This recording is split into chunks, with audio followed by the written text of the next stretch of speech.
Isang boss ang nagtataka dahil ang empleyado niyang si Kanor ay sobrang lapitin ng mga babae. Isang araw, pinatawag niya si Kanor sa kanyang opisina para kausapin. Kanor, pinatawag kita dito dahil nagtataka lang ako. Di ka naman kagwapuhan pero sobrang tinik mo sa mga babae. Meron ka bang malupit na sekreto? Napangiti lang si Kanor at agad sumagot. Boss, ganto kasi yan. Sobrang galing ko kasi sa kama kaya nababaliw sa akin yung mga babae. Ah, ganun ba? May maipapayo ka ba sa akin para tumagal ako sa kama? Tanong ng boss. Simple lang boss. Bago ako makipagtalik, hinahampas ko lang po ang ari ko sa takip ng kaldero hanggang mamanhid. Pagkatapos nun, sobrang tumatagal na po ako sa kama. Kinagabihan, umuwi ang boss at nakita niyang naliligo sa shower ang kanyang asawa.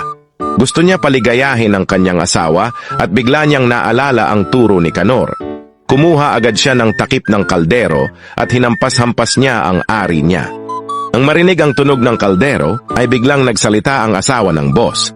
Kanor, ikaw ba yan?